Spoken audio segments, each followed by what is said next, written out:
Hey, what's up everybody? Welcome back to the channel. Hope everyone's doing alright.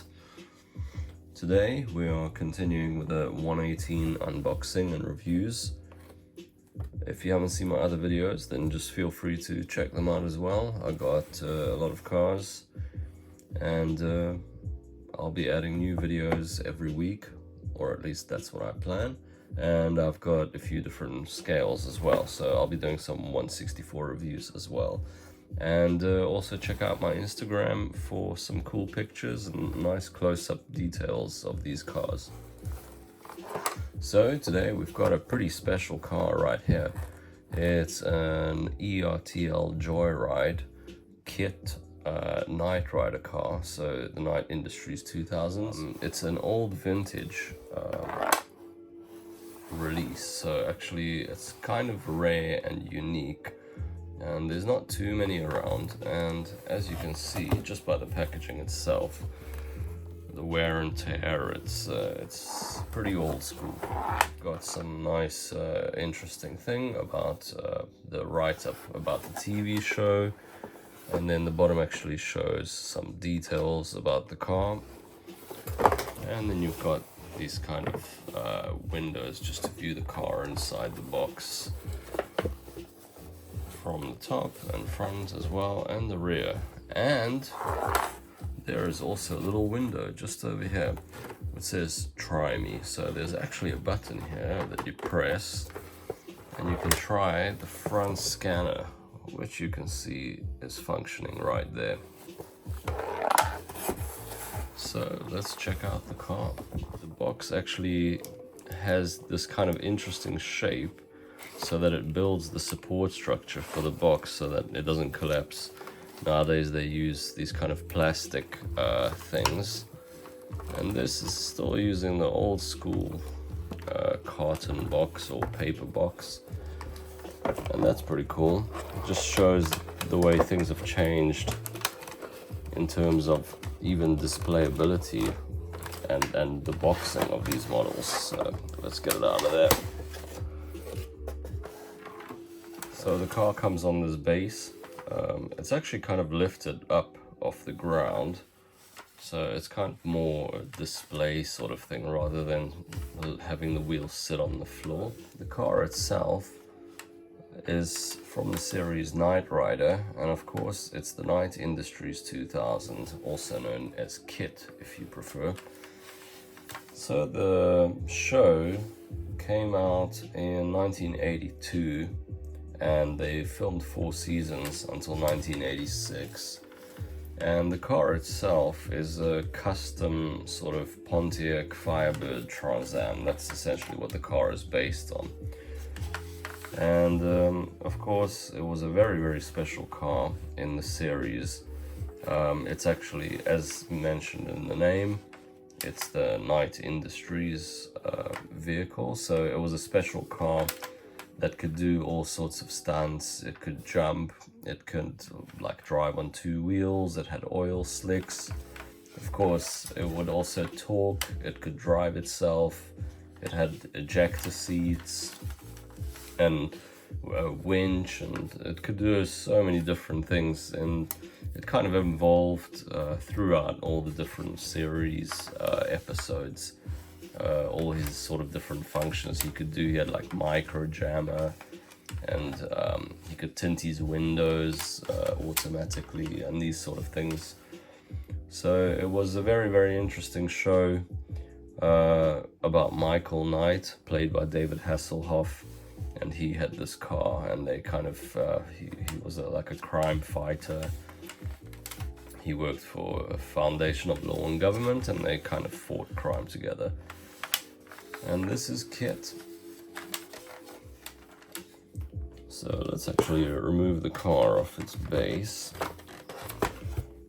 The base is actually made up of 2 separate pieces, which is also very strange. So I've already unscrewed them a little bit. I'll just take the car off here, and you will see in a moment. Another interesting thing with these models, especially these older ones, is the screws are not kind of parallel to each other where they are placed. So that also makes it kind of interesting too. Just strange little differences between old and new sort of castings of, you know, die cast. So you can see the screws are not all in the same place, and it also gives you a nice view from underneath the car. You can see it's got this button here, and then it's also got a small button over there. So the small button is actually the demo button from the side. So you push this little demo button and KITT's front scanner switches on, which is very cool, and it only lasts for a few seconds. And then after the demo has played, and then it just kind of shuts off. And then the other button on the other side just keeps that function on, so you can just switch it on and keep the function going. So you can have the scrolling lights for as long as you want. So immediately taking it out of the box, I can feel that it's quite a heavy sort of model. Some models nowadays are kind of light, but this one's actually got quite a bit of weight to it. And it's also no surprise because this is a die-cast model, so it's properly made of metal.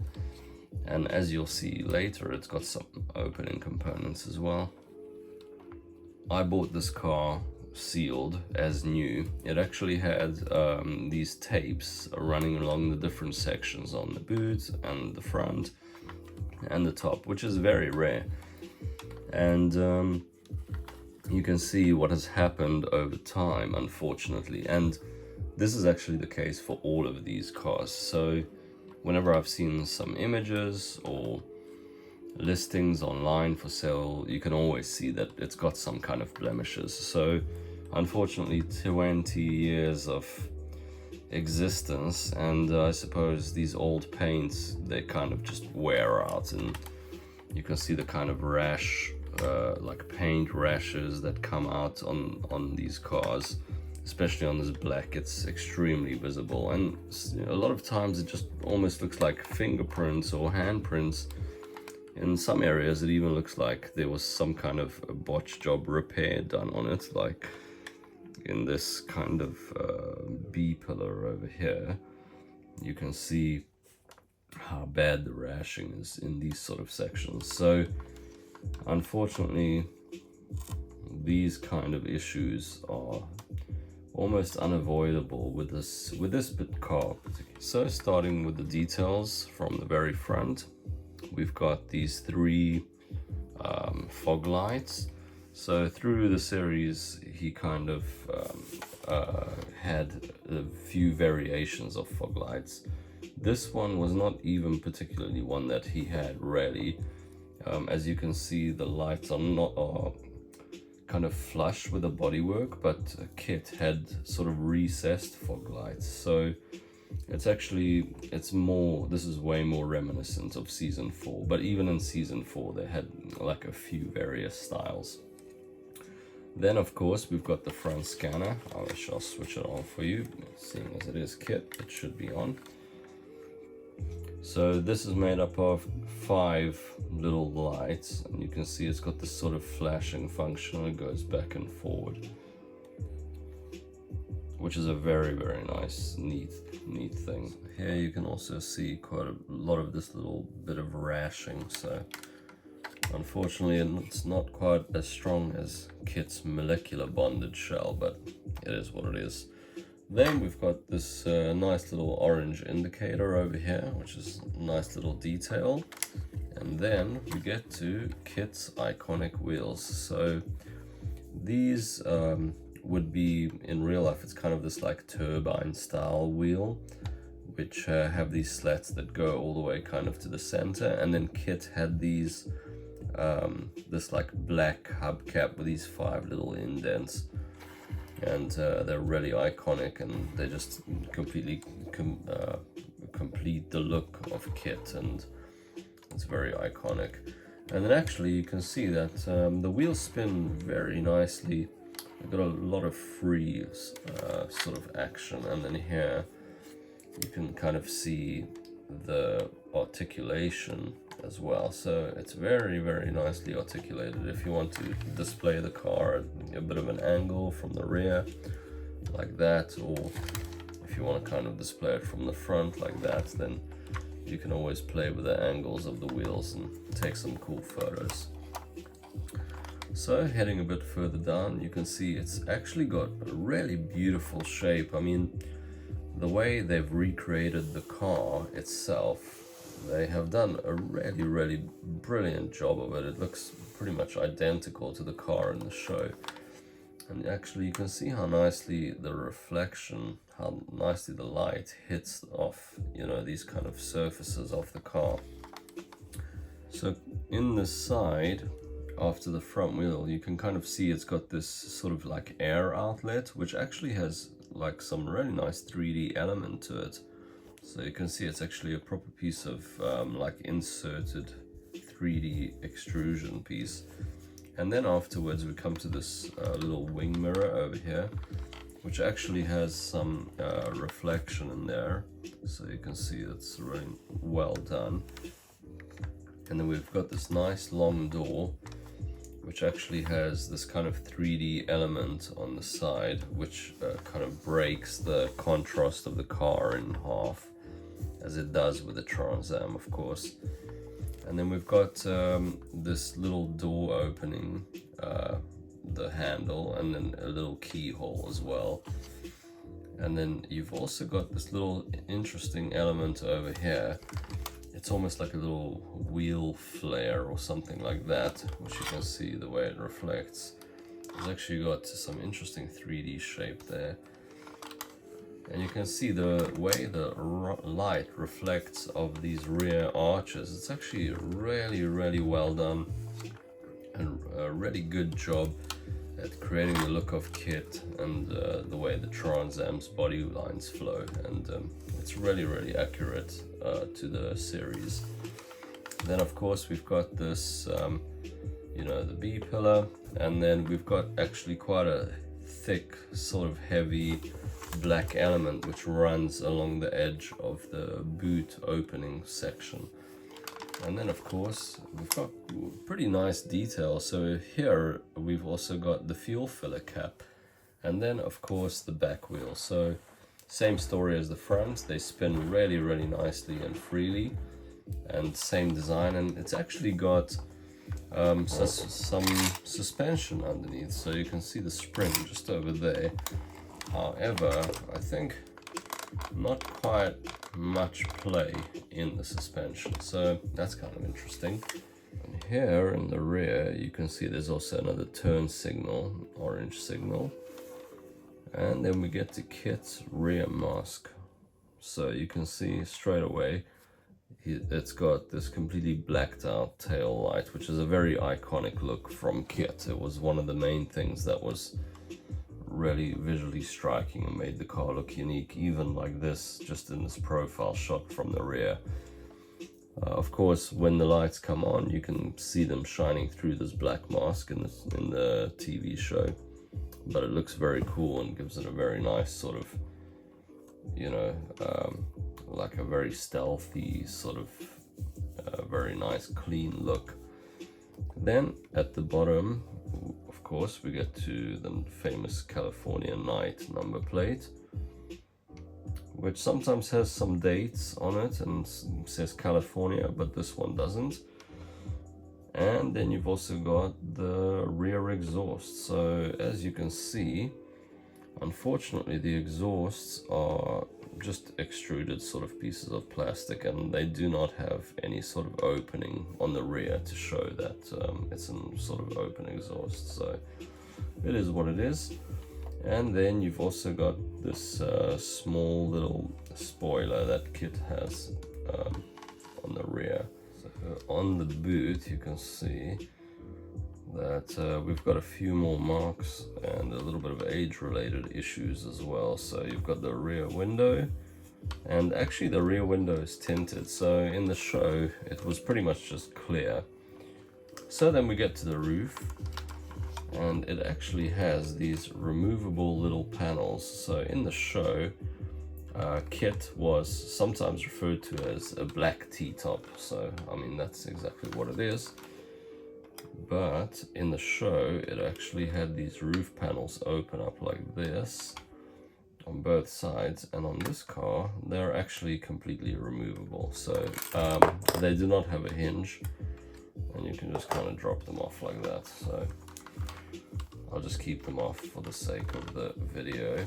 Then we've also got the front glass over here, which actually is in pretty good nick. And then you've got some windscreen wipers in there, and then you've also got this very iconic bonnet, like cowling, or sort of like a raised bump in the bonnet. Now, one of the main features of KITT are the headlights, and unfortunately they do not open. So that's would be a nice addition if they did, because it gives KITT quite a lot of his characteristic when you're just looking at the car at this sort of angle, you know. But at least we've got the scanner, so that's a very nice thing. So now that we are at the front here, I can actually show you that this car has quite a lot of openings, and one of them is the engine bay, which is very nice. So this car here specifically has the 5-liter V8 from the Trans Am. However, Canon in the show, KITT is supposed to have a KI Knight Industries turbojet engine, which is a kind of like a liquid hydrogen powered engine, and you can actually hear in the show it's got a sort of whining noise mixed in with the noise of the V8. So it would have been nice to see some kind of interesting elements here, but you can't really see inside the engine bay in the show. So this is what we get with this model, which is a pretty nice, really highly detailed representation of the engine. You can see it's got a lot of three-dimensionality, which is very cool. And then let's have a look. And also another age-related thing is this thing's kind of loose over here, but it is what it is. And also, just jumping back to the rear quickly, you can see that the back, it's a little hard to open. The back also opens, so you've got the boot, and you can completely open it up, and you can actually fit these little pieces from the top right in the back, and you can just close it, and they are over there. So if you'd like to display the car without those pieces on, then feel free. And here you can see kind of into the interior a little bit, so let's check that out. So I'll open up this door, and straight away you can see the kind of detail work that's gone into this car. It's even got the little silver sections here with door wood shut. We've got quite a lot of nice detail on this interior panel. You've got a 3D grab handle, and you've got the door opener. So it's quite a nice sort of extruded little sections. Then of course we come to KITT's famous dashboard. So you can see it's got, I'll turn the steering wheels. There you go, you can see the steering wheel actually move.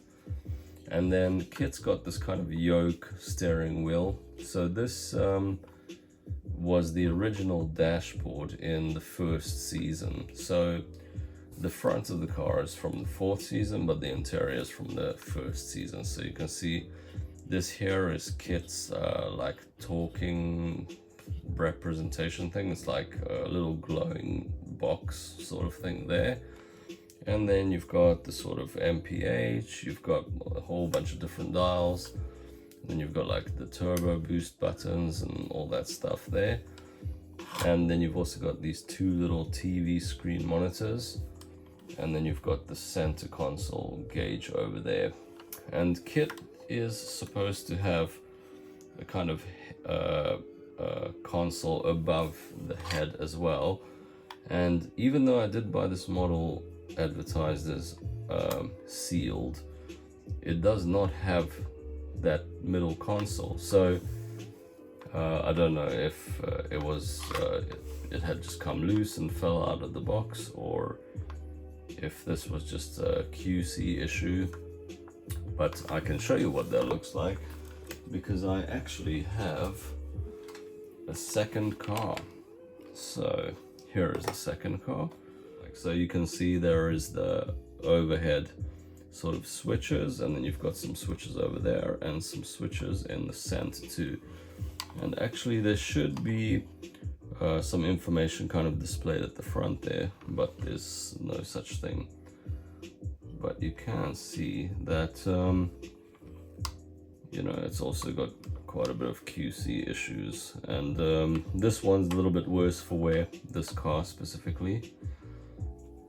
But I'll just give you a quick look just to show you that it's not just that other one that's like that. All of them have this kind of, you know, paint sort of issues, and it's quite unfortunate, but it just comes with the age.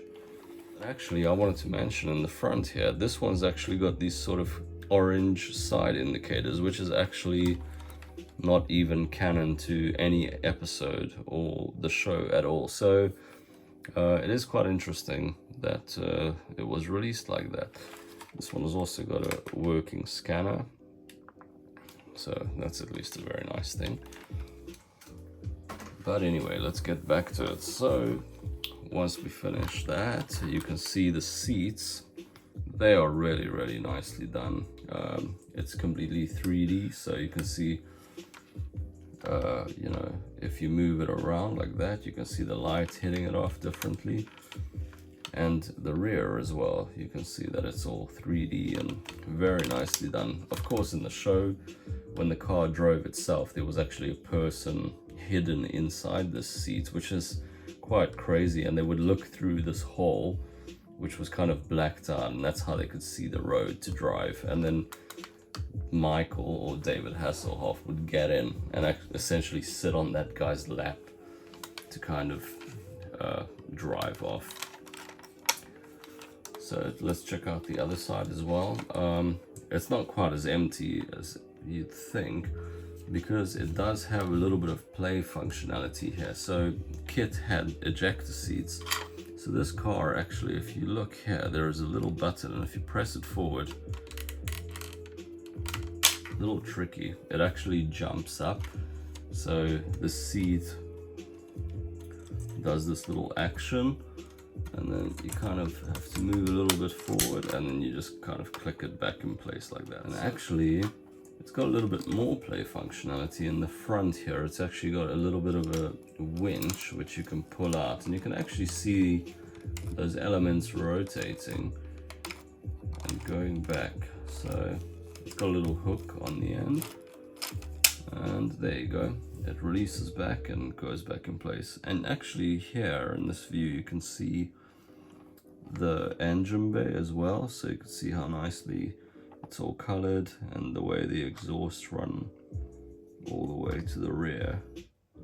And then of course here is the battery compartment as well, for the batteries for the front light scanner. So let me grab my rotating table quick. Just give it a little bit of a few spins, just so you can check out how nicely the light sort of falls off the body sections of this car. As you can see, the paint is actually a really nice gloss black, and it's got really high reflection rate. You can see the reflection of my glove over here, and the way that the light's kind of hitting off the, you know, the arches and the fenders. And in overall essence, the car itself, the modeling itself is really good, and it's really stays true to the way that the car looked in the series, and the overall shapes are very good.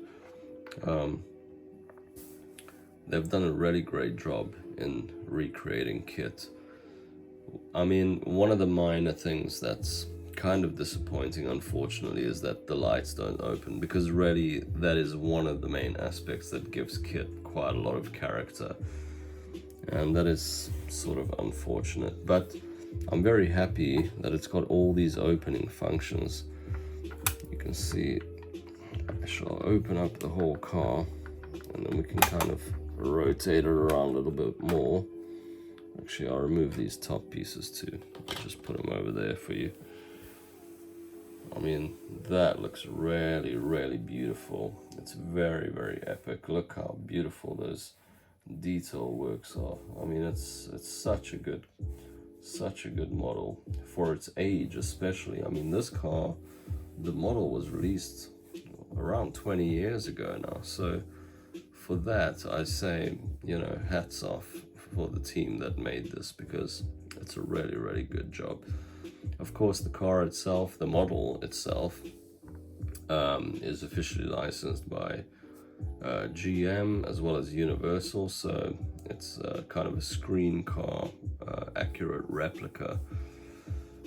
But I just wish those that it did have that little bit more detail, those lights. Hot Wheels has an Elite version, which is incredibly detailed, which has all sorts of sounds, and it's got a light up dashboard. I mean, they are crazy prices. But that one came out quite a lot after this model was released. So this one was the first one to be released, which was this ERTL car. Pros, I mean, as I mentioned, all these details, you know, and the cons, of course, is just this age-related issue. So if you can look past that, I mean, it's not something that can't be corrected. It's always, it can be resprayed, or, you know, or sort of polished out, maybe, possibly. But I think even a respray could do it justice. But then, of course, you're losing the originality. So if you want to buy one of these, I would say, if you are a collector who likes, you know, movie cars, then it's definitely one that you got to put on the shelf. But of course, there are these issues. So the prices are all over the place. You can find a few on Marketplace now and then that prop up for pretty decent prices, but usually eBay prices are pretty high. So you can expect anything from like £150, 200, some go up to 3, 4, 5, 6, even some people I've seen have put it up for 700, because it is so rare. So if you manage to grab one at a good price, then I say go for it. If you like the program and it's got a special meaning to you, like it does to me. So I really love this model, and of course that's why I got 2 of them. So now the question is, what am I going to do with the second one? I have a couple options.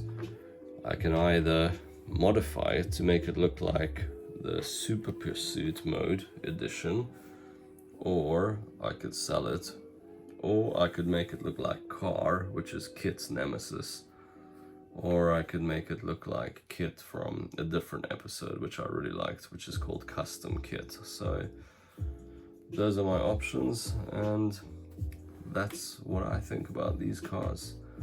And thank you very much for watching, and thank you everybody for your time. Please don't forget to check out my Instagram as well for some more in-depth images. Thanks very much. Take it easy, guys. Ciao.